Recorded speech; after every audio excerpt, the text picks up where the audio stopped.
Arrived.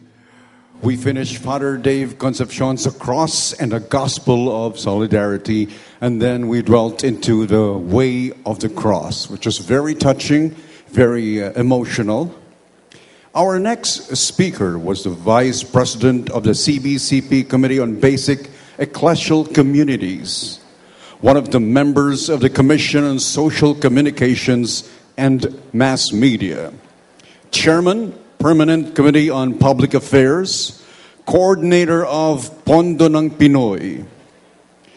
Brothers and sisters, our third speaker to talk about becoming a poor church for the poor, the Auxiliary Bishop of Metro Manila, His Excellency Most Reverend Broderick S. Pabilio.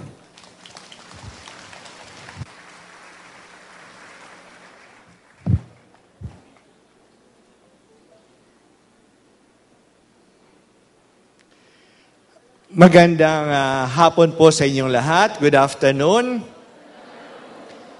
Thank you for inviting me to be able to share with you some reflections during this time, a most holy time for us, as Catholics, the Holy Week. And the topic that has been given to me is about the Church of the Poor, being a church for the poor. And we have the affirmation of Pope Francis. Please, you can just follow the talk in the slides. He said, when he took the name Francis, he said clearly, I want a church that is poor and for the poor. And hopefully, we can be true to this, a church that is poor and for the poor. Pope Francis said in his latest document, which is Evangelii Gaudium, he said, we have to state without mincing words that there is an inseparable bond between our faith and the poor. May we never abandon them. An inseparable bond. At nung siya ay nag-homily doon sa Manila Cathedral, sa mga pari at mga madre, sinabi niya rin, the poor, you cannot understand the message of Christ without the poor. Mahalaga po yun para sa ating pananampalataya. When we speak about the poor, who are the poor? Kasi marami namang qualifications ng poverty. Kawawa naman yung may sakit, they are physically poor. Kawawa naman yung may bisyo, they are morally poor. Kawawa naman yung hindi kumikilala sa Diyos, they are spiritually poor. So marami po tayong qualifications of poverty. Sino bang tinutukoy natin dito when we speak about a church that is poor? Marami pong ideas ng poverty, ngunit kukunin po natin ang basic idea and primary meaning of who the poor are.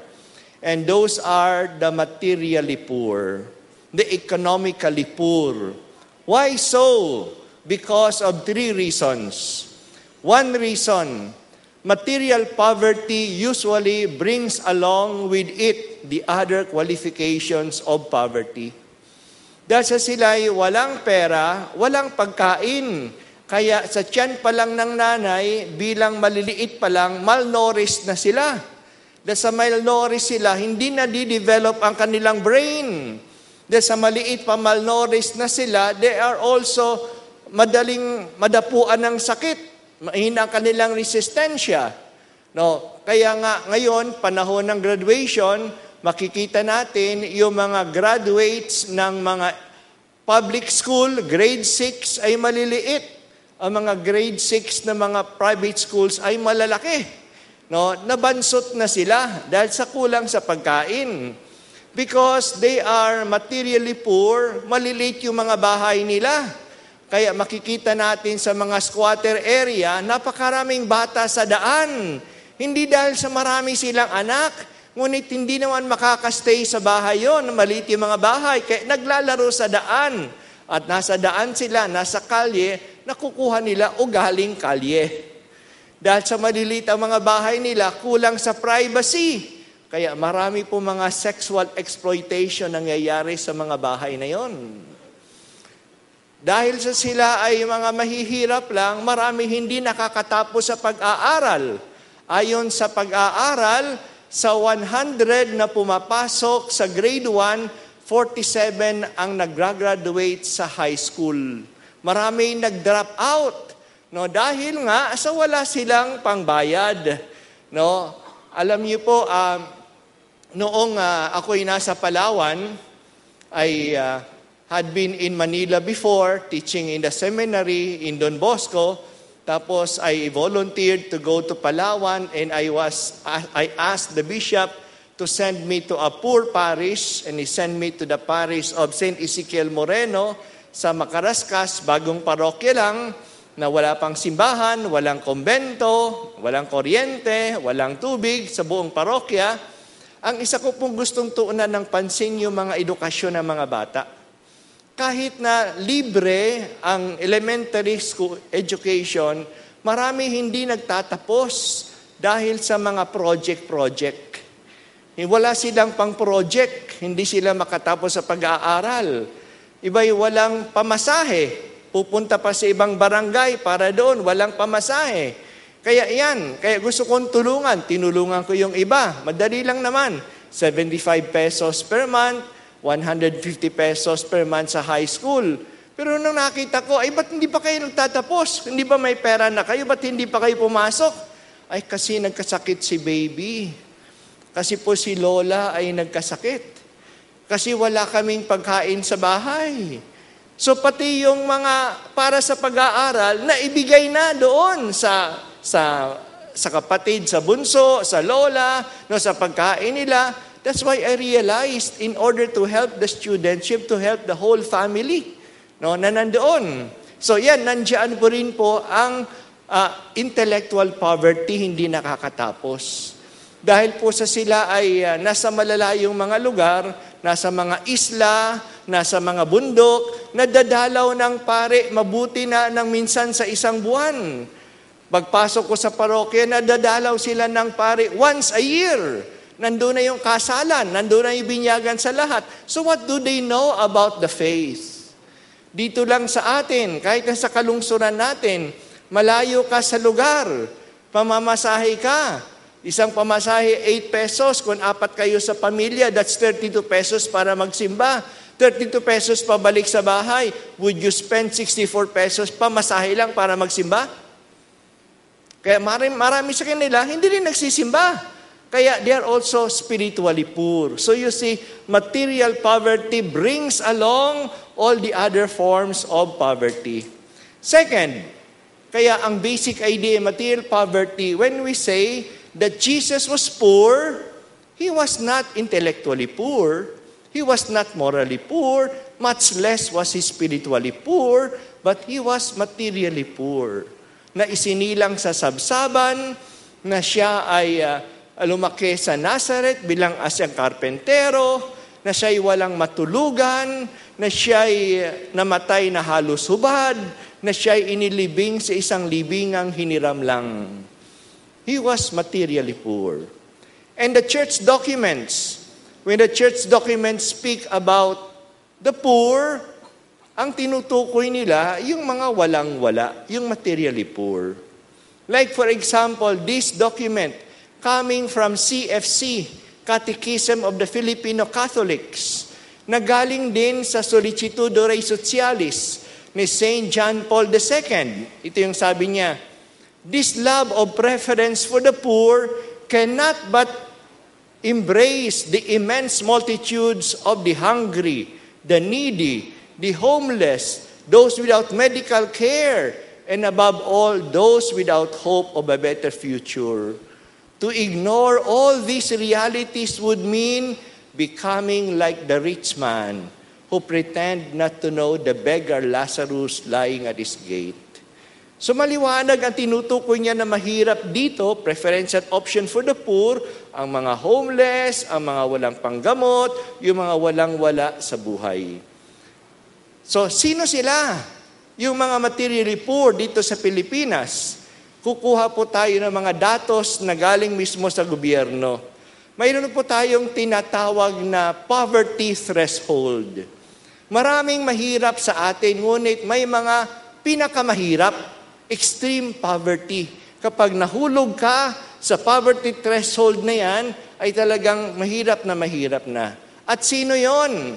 Iyon po yung pamilya na may 5 miyembro na ang kita ng pamilya ay 7,890 pesos a month.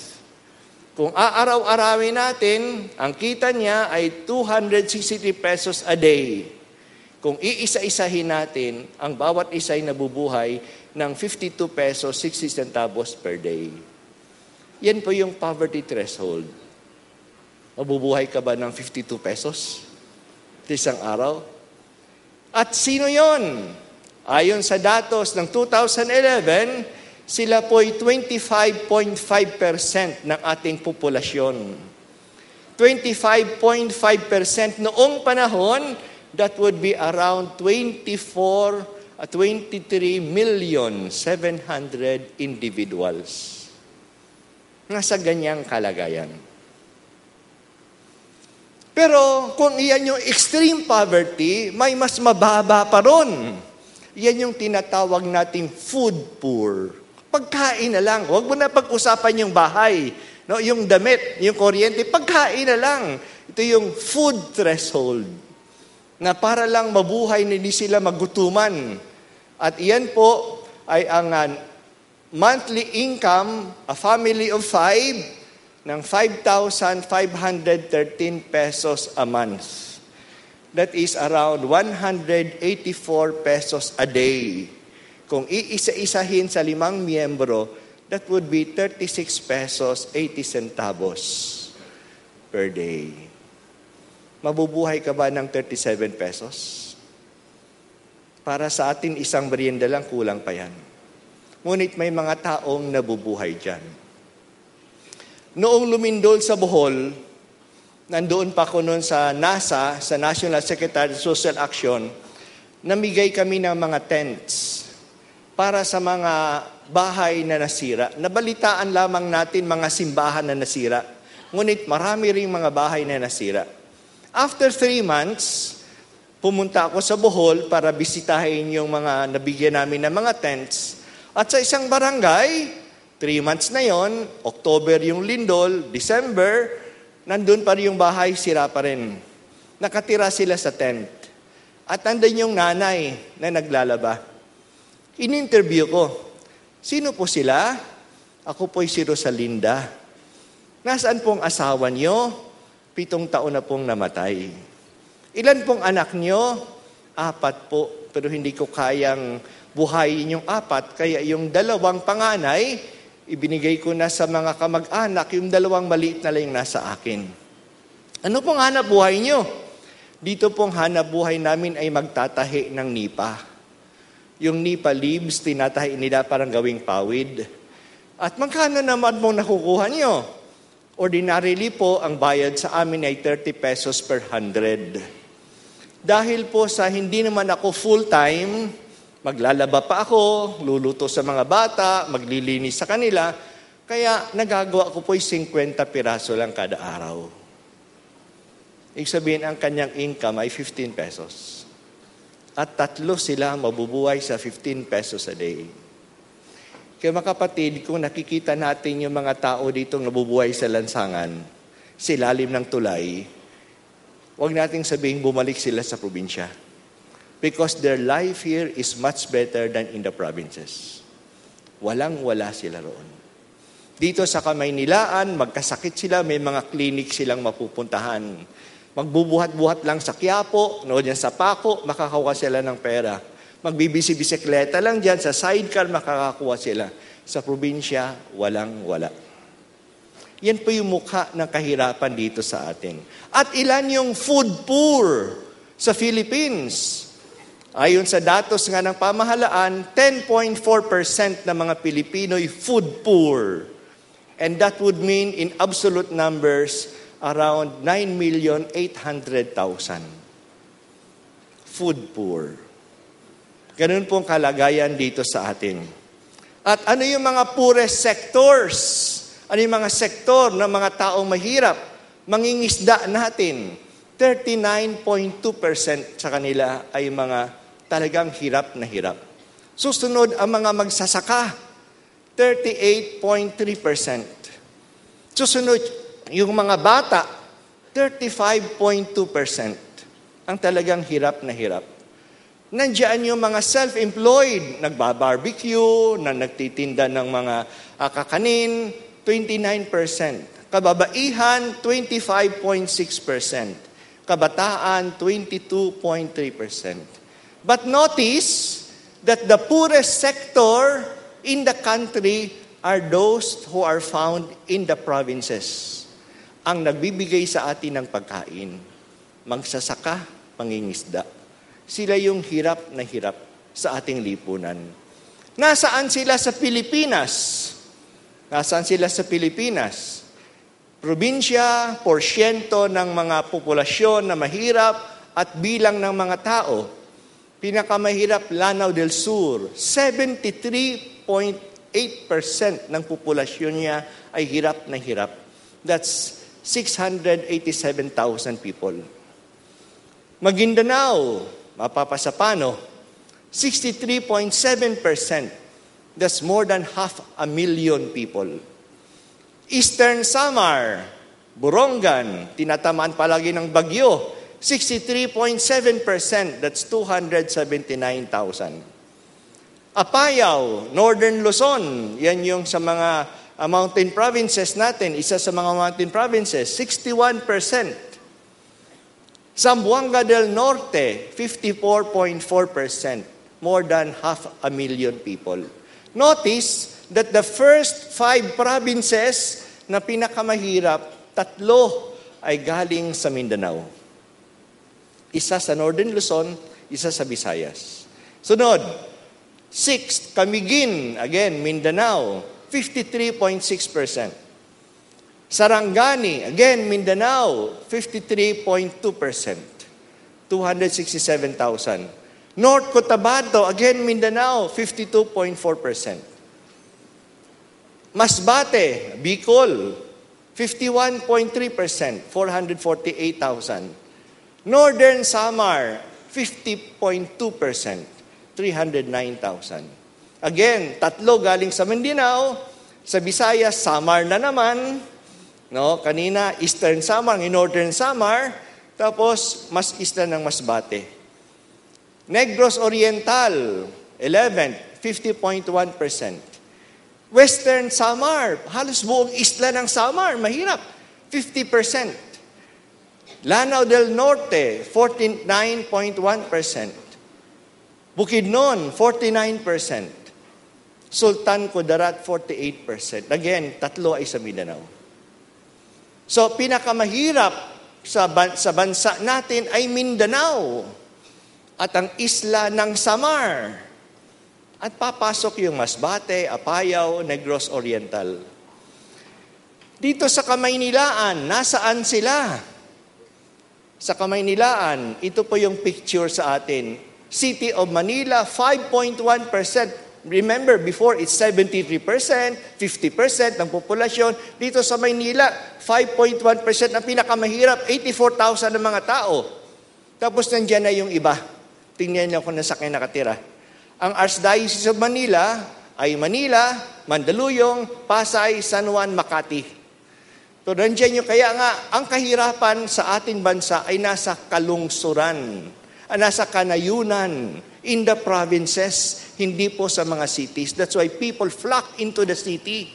Kasi ang development naman ay nasa city. No? Kaya dito lang sila makita ng pera. Sa probinsya talagang walang-wala.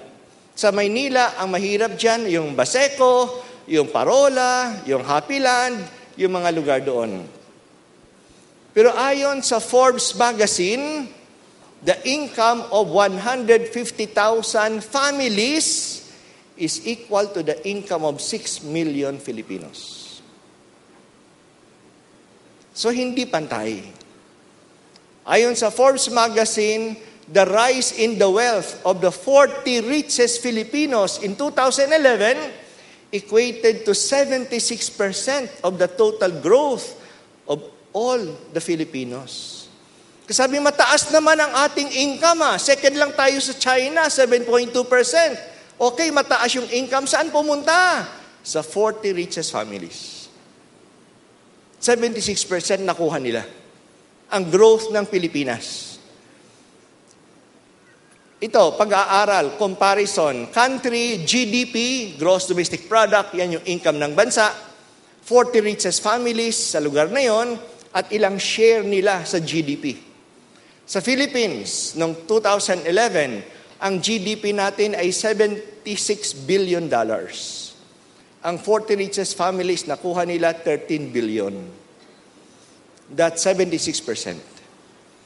At ang 4 billion, yan yung pinaghati-hatian ng buong Pilipinas.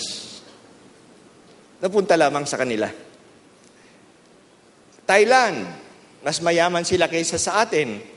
Ang income nila ay $26.7 billion. Ang napunta sa 40 richest Thai families ay 9 billion, which is 33.7% of the total GDP of the country. Malaysia, ang kanilang total income ay 41 billion. Ang 40 richest families ay 2.3 billion ang nakuha nila sa 41 billion, which is 5.5% of the total income of the country.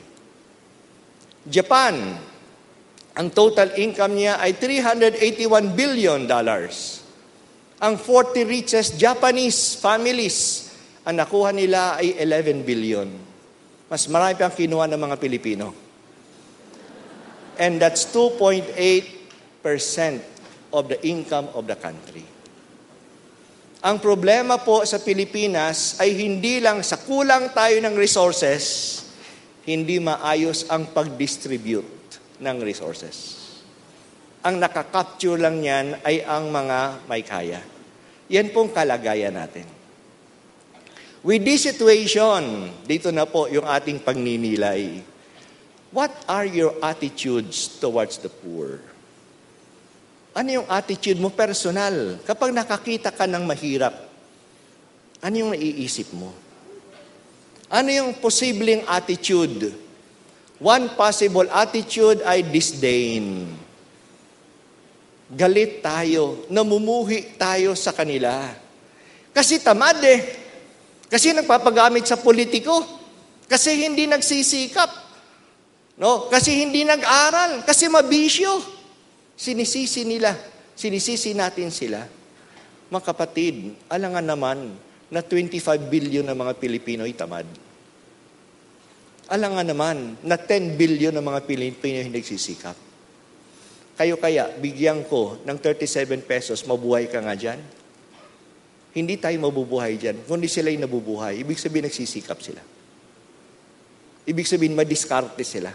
Tayo hindi tayo makakadiskarte na may ganyang pera. Sila nakakadiskarte. So hindi natin masasabi lang na di kasi nagsisikap na tamad sila. Another possible attitude is indifference. Nasanay na tayo na may natutulog sa daan. Nasanay na tayo na may sumasampa sa jeep na nagbibigay ng mga envelope. No, nasanay na tayo na may madudungis na mga bata dyan. Hindi na tayo nabibigla. We take it as normal. You know, when the Pope spoke in UST, one of the things that he said, learn how to cry. Maiyak ulit tayo. Hindi ito ang gusto ng Diyos. Hindi ito ang plano niya sa mga tao na walang makain, na marami kumakain ng pagpag. Yan yung kinuha sa basura, nalulutuin na lang uli para makakain sila. Is that human? At least sana maiyak ka sa awa, maiyak ka sa galit. This is not what God wants. But let us not be indifferent, na parang ganyan na lang. Another possible attitude would be patronizing. Patronizing. Kawawa naman. Ito, bigyan mo ng 20 piso. Kawawa naman, bigyan mo ng 10 piso. Mapapaangat ba siya sa 10 piso na binigay mo? At iyan din po yung attitude ng marami sa ating pamahalaan. May patay, iparibing natin, bigyan mo ng kabaong. Nagkasakit, Bigyan mo ng gamot para sila mapagaling. Okay, napalibing yung paktay nila, mahirap pa rin sila. Napagamot sila, mahirap pa rin sila. So walang programa na talagang makaangat sa kahirapan. Tingi-tingi ang ibinibigay para lang manatili silang buhay. Pero hindi naman nakakaalis sa kahirapan. Patronizing. And people want them to remain poor. Sinabi ni Pope Francis yan sa Argentina. The politicians want the people to be poor so that they can use them. Ay nangyari sa Argentina, ganun din nangyari sa atin. Pang-apat, using the poor, mas masama, ginagamit ang mga mahihirap. May mga project sa mahihirap, hindi pumunta sa mga mahihirap. Tuwang-tuwa ang mga politician na gumagawa ng project sa mga mahihirap, pero magkano kuha nila? No, magbibigay ng cake na 500, i-charge sa munisipyo ng 1,000. At para daw makatulong sa mahirap. Kaya yung mga project na bigay-bigay, may mga nagbibigay ng sapatos sa mga graduates, magkano kayong chinarge yan sa munisipyo? Yan. Pero wag na tayong tumingin pa sa mahirap, sa gobyerno. Ganun din sa mga NGOs. Madami mga NGOs na gumagawa ng project, hindi naman pupunta sa mga mahirap. Ang daming pera na pumasok dahil sa Yolanda. Ang daming mga NGOs doon sa Yolanda. Ba't ang dami pang mga walang bahay? Walang trabaho. At sumasakay dyan, marami mga 4-wheel drives na nag-aarangkada sa Leyte, sa Samar. Saan yung tulong sa mga mahirap? Pero huwag na tayong tumingin pa sa NGOs. Tingnan natin sa ating simbahan kasi nangyayari din yan. Marami rin tayong kolekta na pera sa simbahan na hindi pupunta sa kanila. Kapag may sunog, kapag may baha, kolekta tayo ng mga goods pangbigay sa kanila. Bakit wala namang Karinorte na pupunta sa mga mahihirap? Ba't lahat ay sardinas? May nagbigay naman ng Karinorte, pumunta ron. Yung mga bagong damit na binibigay, hindi na pupunta sa kanila na pagpilian na ng mga volunteers. Yan, ginagamit natin ang mga mahihirap. Okay? So sana hindi mangyari yon kasi it can happen and it does happen. But hopefully there is genuine concern and love. Talagang may concern. Maganda yung salitang Tagalog sa concern, pagmamalasakit. Ang ugat na salita ay sakit. Kung ikay nagmamalasakit, masasaktan ka. Pero magtsatsaga ka kasi mahal mo. Tulad ng mga anak nyo, kahit na hindi nag-aral, matigas ang ulo, nagmamalasakit ka, nasasaktan ka, pero hindi mo sila binibitawan kasi anak mo sila. Ganun din ang mga mahirap. May mahirap ng salbahe dyan. Pero hindi tayo titigil dahil sa may pagmamahal. Ang magandang tanong, you help the poor. All of us help the poor, one way or another. Do we love the poor? Do we love them? O bigyan mo lang ng 20 pesos para umalis na. Ano sinasabi ng simbahan? We should have preference for the poor. Preference. Uunahin natin sila. May tanging pagkiling sa mga mahihirap. At bakit may pagkiling sa kanila? First, because they are the most in need. Not because they are good, but because they are in need sa bahay. Kanino kayo gumagastos? Sa may sakit, sa matanda, sa bata. Silang binibili natin ng prutas. Silang ginagastusan natin ng gatas. Kasi mas nangangailangan sila na hindi na kailangan ng isang anak na malusog. Ganon din dapat sa lipunan. Mas papansinin sila kasi mas nangangailangan sila. Second, we have preference for the poor because they are the great majority of our people. Bakit natin papansinin yung 10% na may kaya naman? Pati yung 70% na walang-wala. So pansinin natin yung marami. Hindi yung kukonti. Pangatlo, but these are all sociological reasons. Marami sila, nangailangan sila, but there is also the reason of faith. Why we have preference for the poor? Because it is the way of Jesus Christ. Ganyan siya. Inuna ni Jesus ang mga may hirap. Sa totoo, ang misyon niya ay para sa kanila. When Jesus went to Nazareth and he preached in Nazareth for the first time, he was given the scroll of the Bible. And this is what he read. He read from the prophet Isaiah.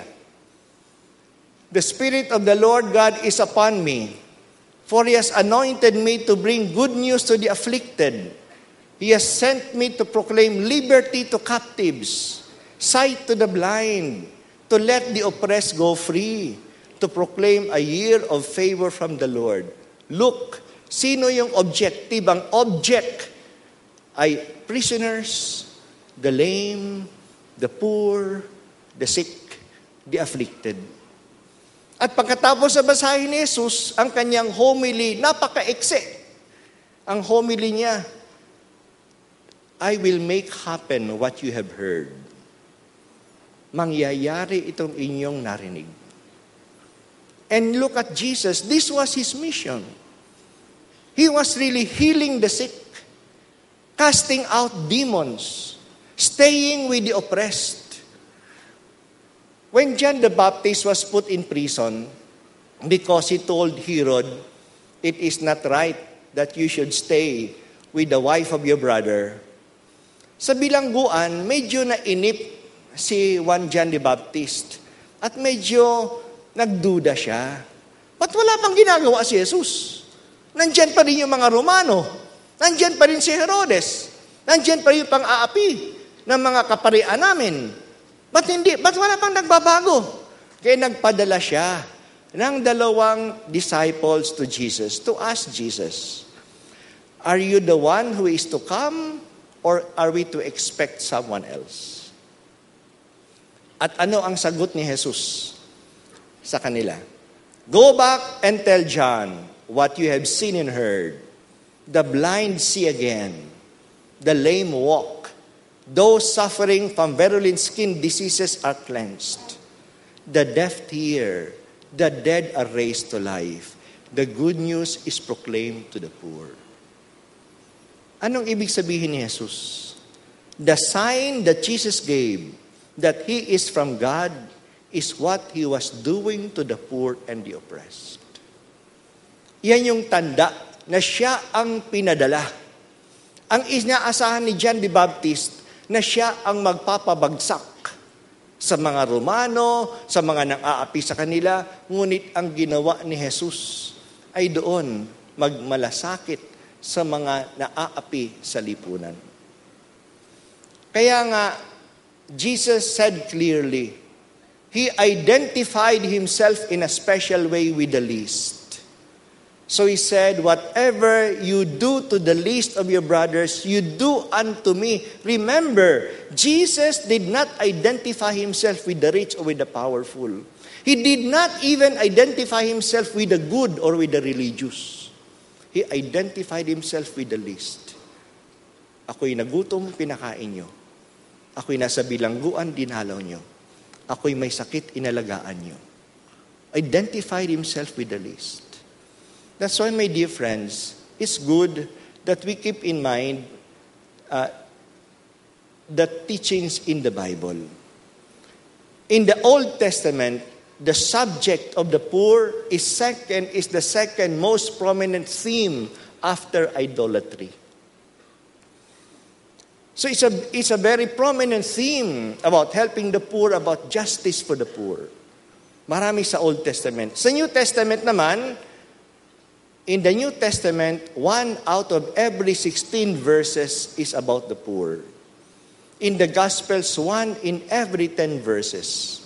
In the letter of James, 1 in every 5 verses. That's why Pope Francis can say, you will not understand the message of the gospel without the poor. It's all prevalent. Hindi natin pwede yung iwanan. At kung ganon, ano yung conclusion natin when we read the Bible? The conclusion is clear. The biblical data, God is on the side of the poor. God hears the cry of the poor. God pays attention to them. Ano yung ibig sabihin yan para sa atin? One, God is on the side of the poor not because they are more virtuous than the rich, but because they are defenseless and have nobody to take their cause. Kaya sino yung mga poor sa Bible? Yung mga walang pera, yung mga balong babae, yung mga ulila, yung mga strangers, mga foreigners. Mga walang pera, walang kakayahan. Yung mga balong babae, walang tagapagtanggol sa kanya, wala na siyang asawa. Ang mga ulila, walang mag-aalaga sa kanila ng mga magulang. Ang mga dayuhan, wala silang kakampi. Kasi dayuhan sila. Ang Diyos ang kakampi nila. So not because they are good, but because they are defenseless. So God is with them. He is the avenger of the poor, the avenger of the oppressed. Second, conclusion, God being on the side of the poor. The challenge of the stance of God. Those who believe in the God of the covenant, in the God of the Bible, should be where God is, namely on the side of the poor. Kung iyan yung Diyos ang pininiwalaan natin, ay dapat nandoon tayo kung nasaan siya. Kung nasa kabilang panig tayo, hindi na tayo kakampi ng Diyos. So maliwanag yan. Pangatlong, conclusion. God's being on the side of the poor is not to be understood as being against all non-poor. God's concern is ultimately for the whole of humanity. He shows His concern first and foremost where humanity is most endangered. So hindi contrast, nakakampi ng Diyos ang mga mahihirap, kalaban niya ang mga hindi mahirap, hindi. Pati yung mga hindi mahirap ay kanyang tutulungan sa pamamagitan ng mga mahihirap. Kaya binubuhat ng Diyos ang sangkatauhan sa pinakamababa para maitaas ang sangkatauhan. Hindi na nangyayari ngayon na binabakbakan ng pansin ang mga mayayaman para daw mag-trickle down ang yaman sa baba. Hindi nag-trickle down. No? Kaya nga dapat buhatin mula sa baba para mabuhat din ang mga hindi mahirap. The biblical message of God being on the side of the poor cannot be translated in terms of class struggle. In the Bible, the poor is not taken as a class. The poor in the Bible are weak precisely because they are left alone and stand by themselves. So yung pananaw na class struggle, proletariat, labang sa kapitalista, mahirap, laban sa mayaman, hindi yan ang biblical text. Kasi sa Bible, ang mahirap ay hindi sila isang uri. Hindi sila organized. Sila yung mga pinabayaan, kaya nga sila yung mahirap. Isa pa, the reference point for all biblical texts on social justice and concern for the poor is the covenant community, a people equal among themselves and equal before God, among whom there shall be no poor. God does not save us individually alone by ourselves. God saves us as a people. That's why God put up a people in the Old Testament, coming from the family of Abraham. Binuo niya itong bayan na ito sa pamagitan ni Moises na pinamahalaan ng mga judges at ng mga hari. But God formed a people because we can be saved as a people. Sa New Testament, gumawa siya ng bayan. Ganyan yung mga apostoles, 12. Gumawa siya ng simbahan para tayo maligtas bilang simbahan, bilang isang pamilya ng Diyos. But how come? Kung tayo'y pamilya ng Diyos, ba't masyadong malaking agwat? Na kapag nagmimisa, sabay-sabay naman tayo nakikinig sa isang salita ng Diyos. Sabay-sabay naman tayong umaawit ng parehong kanta. Na tayo ay nagdadasal ng isang panalangin. Na tayo tumatanggap ng parehong katawan ni Kristo. Pero pagkatapos ng misa, ang iba'y makakapunta sa McDonald's, sa Jollibee, ang iba'y uuwi ng gutom. And we are supposed to be one people. one family. Can we take care of our family? Na hindi naman ganun kalaking agwat, na iba yung walang-wala. Ang iba naman ay malaking-malaki ang mayroon sila. May mga tao, kontento na sila na magkaroon ng 10,000 na sweldo buwan-buwan. Pero may mga tumatanggap ng 400,000 a month. 500,000 a month. Parang hindi naman pantay. At yung mga tumatanggap ng 400,000 a month, may mga rank and file dyan na hindi nga nakakatanggap ng 15,000 a month. So malaki ang problema natin. 6, the message of the Bible, poverty is to be opposed and its main causes, injustice and oppression, have to be counteracted.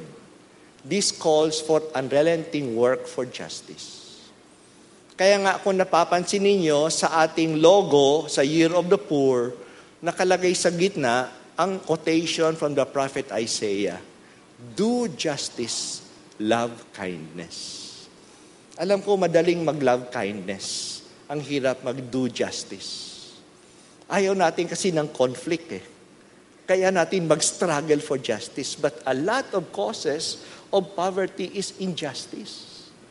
Kulang nga ang pagbabahaginan. No? Kaya dahil dyan, may mga polisiya na kailangan ayusin para naman lahat ay makabahagi sa biyaya ng Diyos. At dahil po dyan, tinawag natin ang ating sarili sa Pilipinas as Church of the Poor.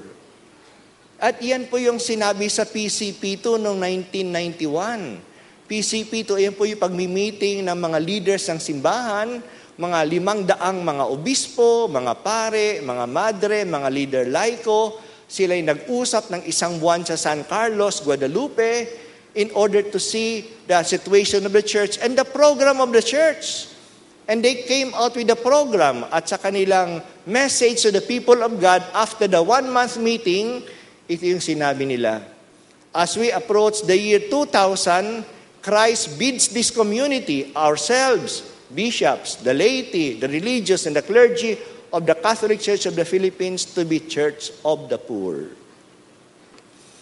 Anong ibig sabihin ng Church of the Poor para sa atin? Sinabi din ng PCP2, to be the Church of the Poor, the Church first embraces and practices the spirit of evangelical poverty. It combines detachment from possessions with profound trust in the Lord. It means simplicity of life. Kapag sinasabi po dito ng church, hindi lang yan ang mga pare at mga madre. Tayong lahat. Because the church is made up of the clergy, the religious, and the lay faithful. Kaya huwag tayo masyadong umasa sa ating sarili. Trust in God. Because we can trust in God, we can let go. We can be more simple in our lifestyle because we know that the Father provides, that He is there.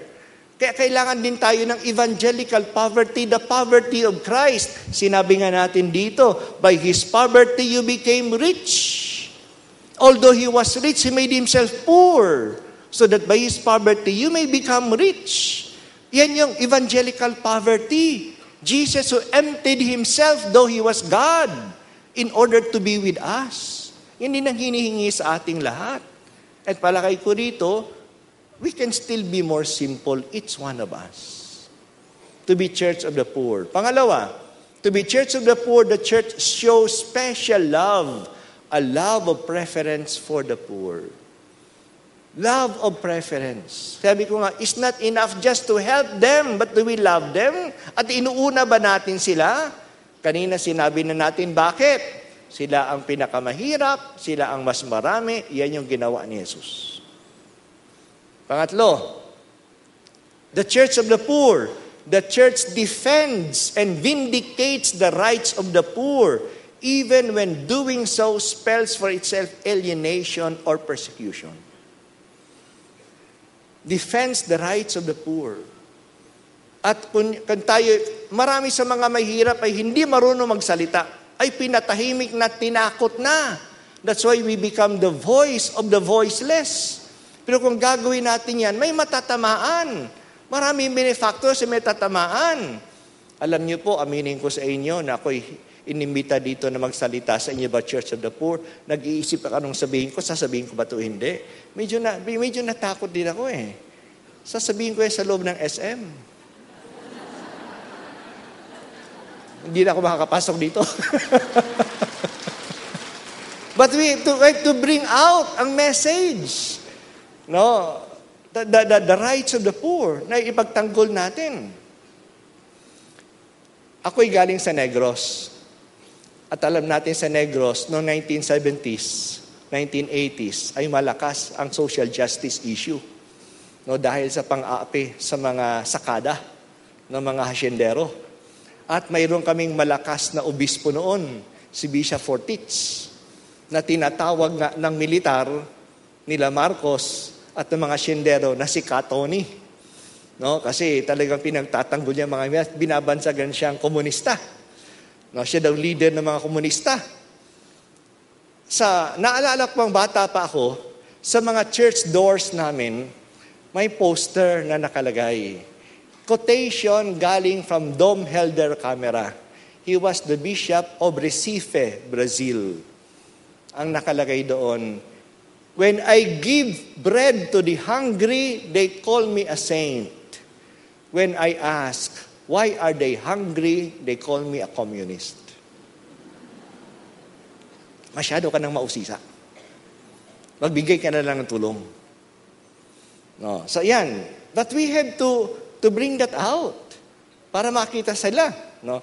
O isa rin, nung ako'y nasa Palawan, nagkaroon ng operasyon sa Palawan. Pumasok yung mga militar. Pumunta sa mga bundok. Kasi sabi nila may komunista daw doon.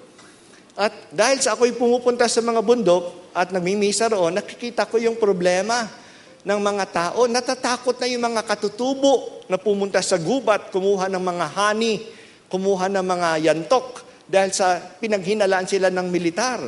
Kaya nagpa-meeting ang militar. Pinaliwanag ang programa nila.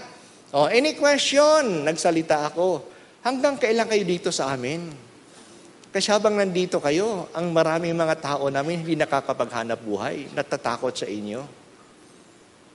Dahil po dyan, tinawag niya akong komunista. To vindicate their right. The Church of the Poor, gives preferential attention and time for the poor.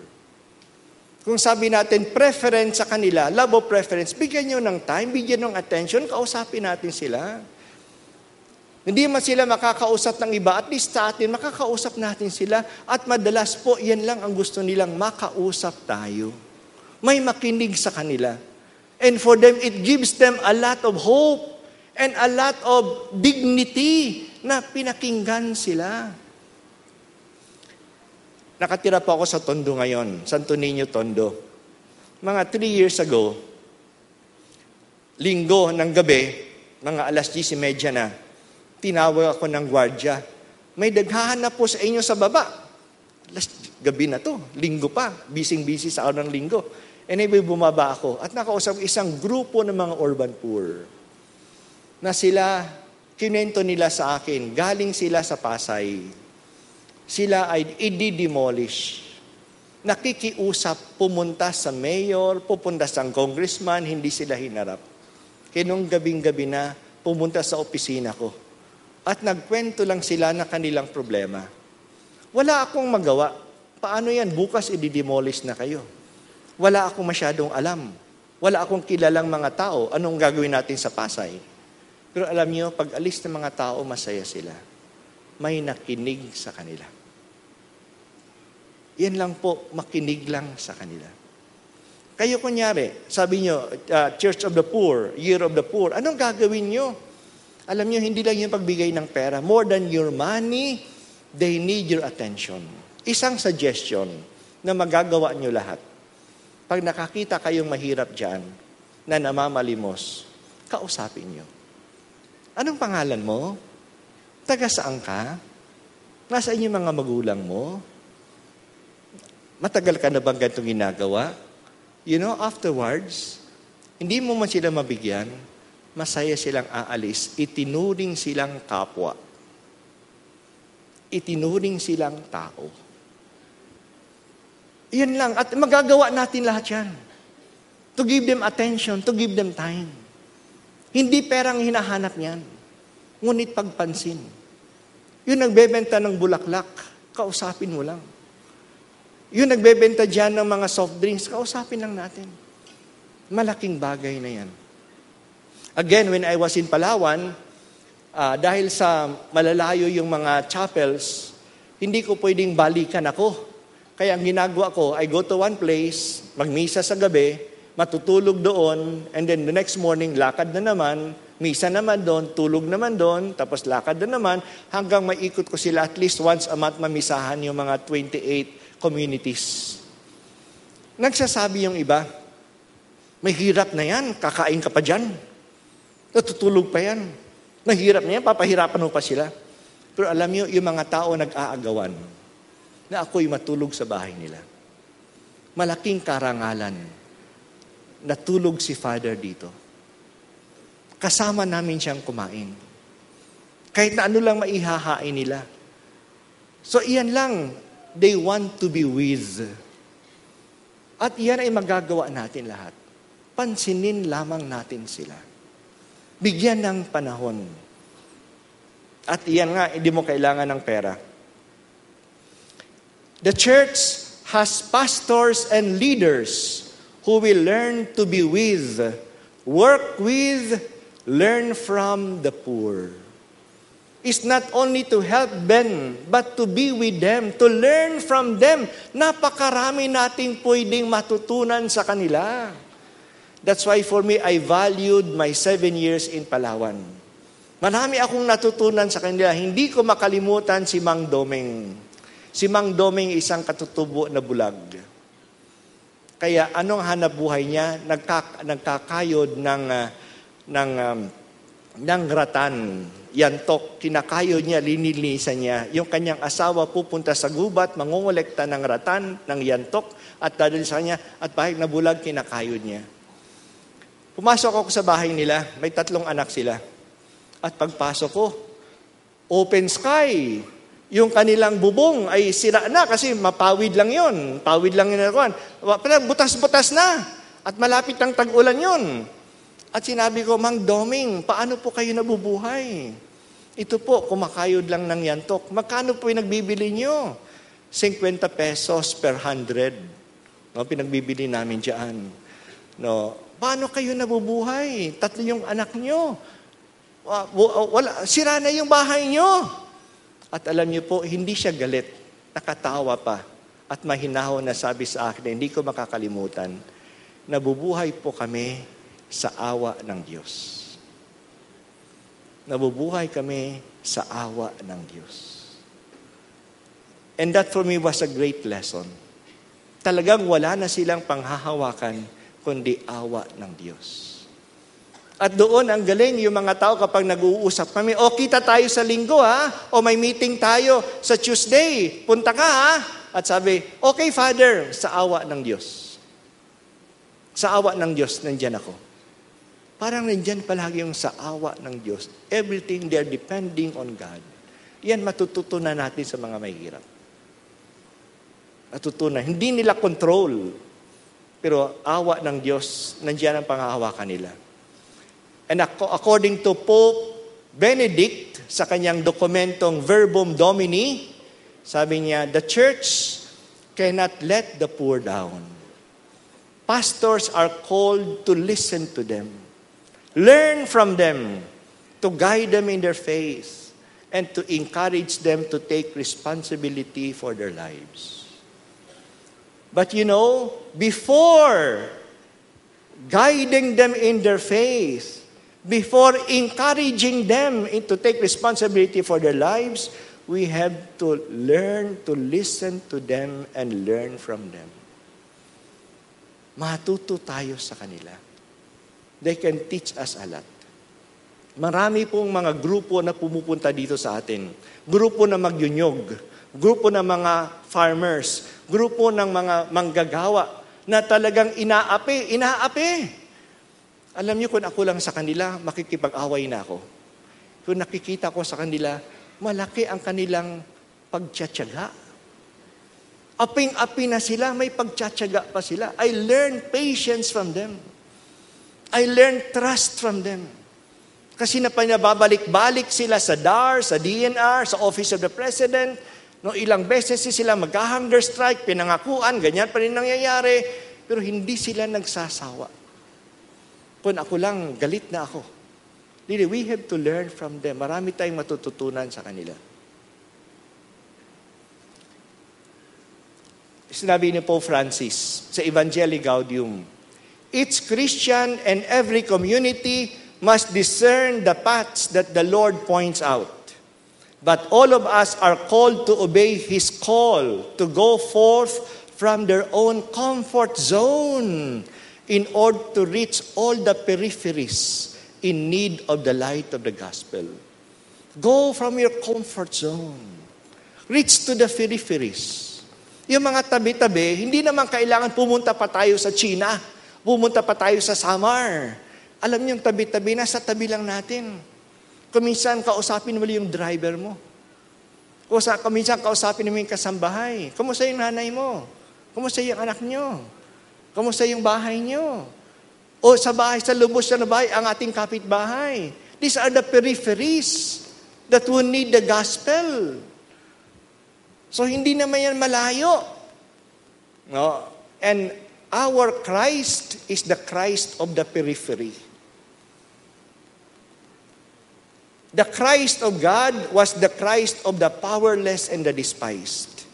He lived in the geographical and social margins of Israel. Much of Jesus' ministry took place in the Galilee of the Gentiles, the edge of Israelite society. His work was done among the common people, disparagingly called the people, the hoi polloi, the publicans, the sinners, the unclean. Kaya nga, pinagalitan pa siya ng mga leaders. Ba't palagi siya nakikikain sa mga makasalanan? Sa mga unclean. Unclean din ba siya? Sa mga marginalized? Ito po yung ministry ni Jesus. Makikita po natin, Jesus, the periphery and the center in the ministry of Jesus. Sino yon? Ano yon? Tingnan natin sa maliit na graph na ito. Ang periphery, yan yung without honor, without prestige, without power. This is where the widows, the orphans, and the refugees and strangers are. This is where starvation and death are. Sickness, kakulangan. Yan yung periphery. At nung panahon ni Jesus, ang periphery ay ang Galilee, where Jesus preached, healed, and cast out demons. Kung si Jesus po ay pupunta sa Pilipinas ngayon, hindi siya pupunta sa Maynila, sa Cebu, sa Davao. Baka pupunta siya sa Samar, sa Maguindanao, sa Basilan, o baka doon sa Isabela. Hindi po sa center. Jesus grew up in Nazareth. There's nothing good that can come out of Nazareth. And He ministered in Galilee. Saan yung center nung panahon ni Jesus? The characteristic of the center, which is where honor, prestige, and power are found. Diyan nakatira ang mga governors, ang mga priests, high priests, mga scribes, ang mga hari, where people are nicely salaried and caloried. Yan yung center. At ano yung center ng panahon ni Jesus? It's Jerusalem, where He was killed. Jesus ministered in the periphery, He was killed in the center. At yan yung inaala-ala natin ngayon. Pagpasok niya sa Jerusalem, at paano siya dinakip sa Jerusalem, pinasakitan sa Jerusalem. Kawawa naman si Pope Francis. Parang pagod na. Again, Evangelii Gaudium. Ito yung one of the most quoted texts of Pope Francis. Sabi niya, I prefer a church which is bruised, hurting, and dirty because it has been out on the streets rather than a church which is unhealthy from being confined, from clinging to its own security. Precisely because you tread new paths, mapuputikan ka. Because you try to find new ways, magkakamali ka. Dahil sa ginawa mo yung bago, it's unfamiliar with you. But it's better that way than staying with the familiar, yung dating ginagawa. At wala naman nagbago sa atin. That's why the Pope is asking us to go to the periphery, away from your comfort zone. Away from your comfort zone in order to bring the good news. Itong taong to masyadong deformed. At yung kinausap ni Pope Francis, sabi niya, the worst discrimination which the poor suffer is the lack of spiritual care. The great majority of the poor have a special openness to the faith. They need God, and we must not fail to offer them His friendship, His blessing, His word, the celebration of the sacraments, and a journey of growth and maturity in the faith. Kaya preferential option for the poor is give them the spiritual care. Tayo lang ang makabibigay bilang simbahan. Alam niyo po, maraming pangangailangan ng mga mahihirap. Kailangan ng bahay, kailangan ng pag-aaral, kailangan ng gamot, kailangan ng trabaho, ay dapat ibigay ng gobyerno. At maraming mga DSWD, mga NGOs, mga social workers na ginagawa yon. Ngunit ang magbibigay lang ng sakramento, ng salita ng Diyos, ng dasal sa mga mahirap ay ang simbahan. Kung hindi pa natin ibigayan, ano kaya mangyayari? As I've said, I'm staying in Tondo. Kapag narinig iba yung Tondo, takot sila sa Tondo. Pero kung talagang tingnan nyo, ang gagaling ng mga tao sa Tondo. Ako'y nagpapakumpisal tuwing umaga at nakikita ko sa butas na maliit yung mga taong nagdadasal. At ako'y naiinggit. Ang galing nilang magdasal. Mga taong nakasando, punong-puno ng tattoo ang katawan, pero kapag luluhod, ako'y naiigit, sana makadasal ako ng ganun. They have spirituality. They have spirituality. Kagabi, kumpisala ng bayan kami sa Tondo. Mula ng alas 8 hanggang alas 12:30 ng madaling araw. Nung mag-alas 12 na, tapos na sana, may dumating pang isang grupo. No? At isang grupo, dala-dala ng isang nanay. Mga kapag-anak ko po sila. Hindi pa nangungumpisal. Nakumbinsin ko mangumpisal. Dala-dala niya. They also doing something for the faith. No, kaya wag natin silang pabayaan. Our preferential option for the poor must mainly translate into a privileged and preferential religious care. At yan, sana magtulungan tayo. Mga driver nyo, mga kasambahay, mga kapitbahay, mga kaopisina, dalhin nyo na magdasal, na magsimba, na magkumpisal, magrekoleksyon. Alam niyo po, palagi ako nagsasalita sa maraming grupo. At maraming grupo, marami kayo. Ang aking lang regret, ang pinaka-regret ko lang, sa mga grupong kinakausap ko, ang nakakausap ko lang, mababait na tao. Tulad ninyo. Kung hindi naman kayo mabait, wala kayo rito. Magbibigay ng buong araw sa recollection, ibig sabihin, mayroon na kayong pagkauhaw. Mayroon na kayong kaalaman sa Diyos. Gusto nilang mapalalim pa. At yan lang yung nakakausap ko, yung mababait na tao. Ay, yung mga galit sa simbahan, yung mga galit sa Diyos, yung walang alam, yung puno ng bisyo, hindi naman yan makikinig sa akin. Pero alam niyo po, sila yung kasama niyo sa bahay. Sila yung kasama niyo sa opisina. Sila yung kapitbahay niyo. Sila yung nasa factory ninyo. Kaya sino makakaabot sa kanila? Kayo. Hindi ako. Kwentuhan niyo sila sa narinig niyo. Kwentuhan lang sa bahay. Anyayahan niyo sila. At dahan-dahan maaakitan, if we do that, we multiply ourselves. I talk to you, I don't know how many are you, 3,000, 4,000. If each of you would talk to 5 other people, that will be 20,000. Ang maabot natin. Kaya huwag niyo lang hayaan na kayo lang tagapagpakinig. You remember, its grace is a responsibility. You have been given the grace to know the good news. You have the responsibility to share it. Hindi niyo magagawa ang ginagawa ko na magsalita sa malaking grupo. Ngunit may magagawa kayo na hindi ko magawa. Yung mga taong wala sa simbahan, kausapin nyo lang. Sa bahay, sa kainan, sa pantry, no? O sa usapan lang sa bahay. Ibahagi nyo lang, hindi kayo nangungubinsi. Nagsishare lang kayo. Huwag kayo ma-share na ibigay yung faith. No, tulad sa mahihirap, marami taong hindi nakakaalam yan. I-share nyo lang sa kanila. So yan po, preferential religious care. That's a work of all of us. Hindi lang po namin sa simbahan.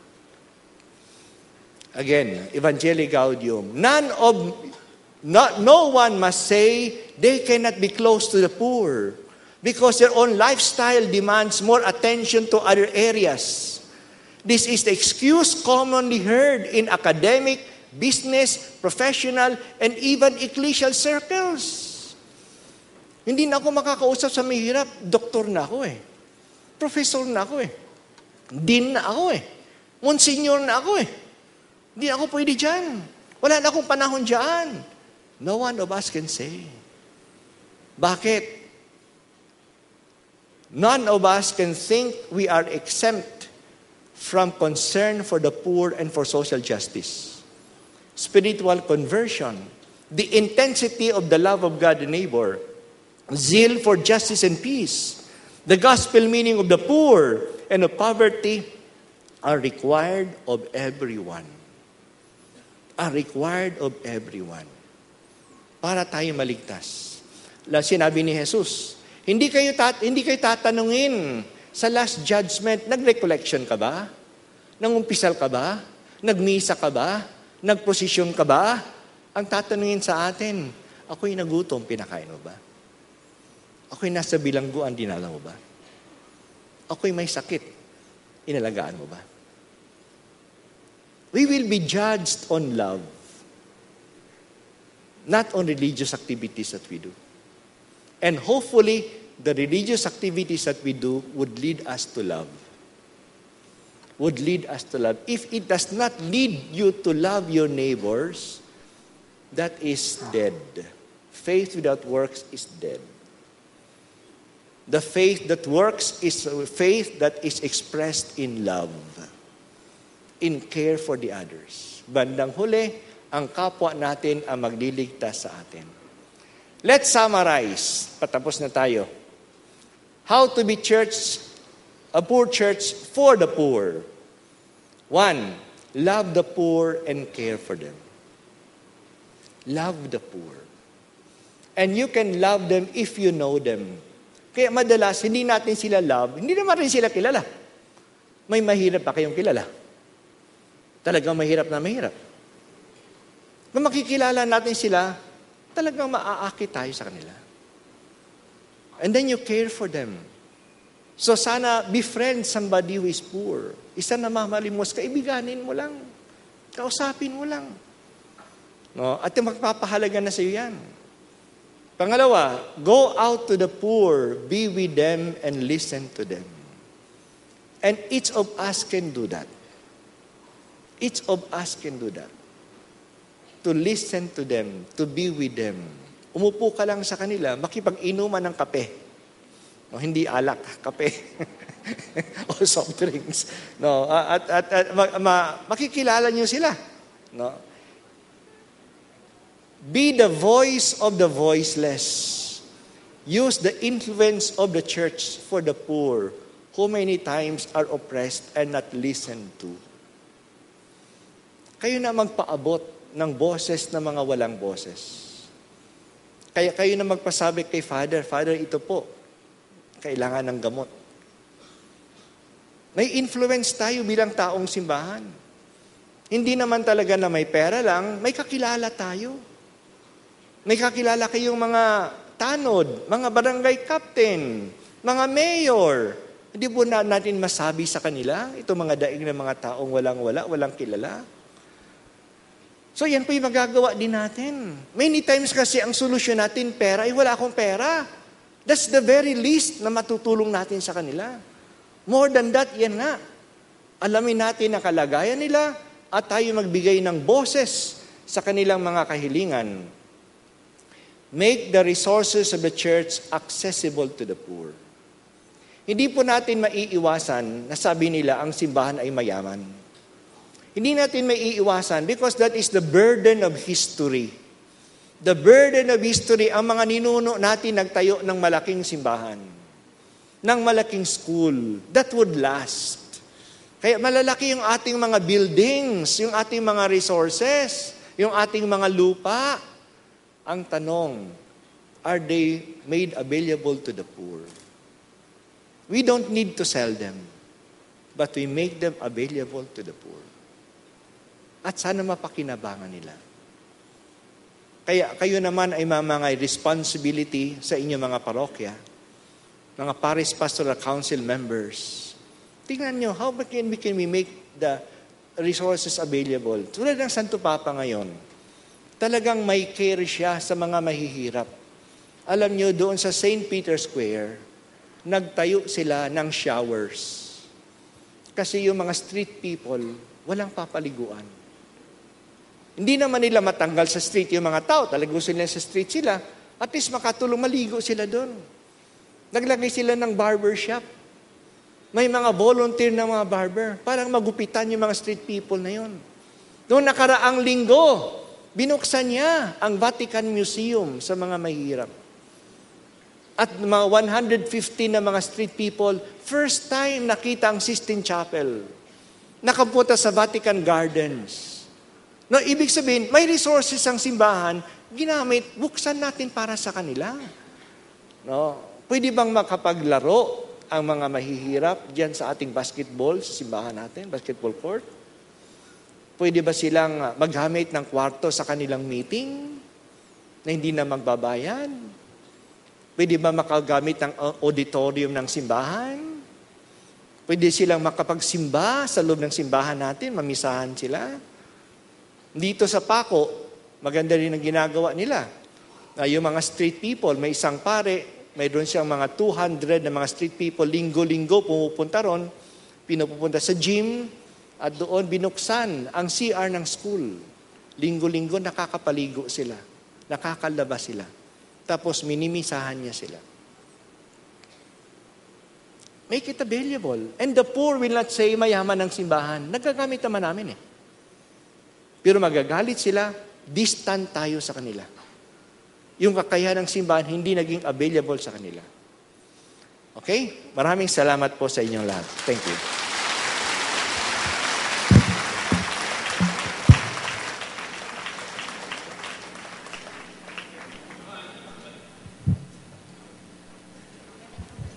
Bago po kayo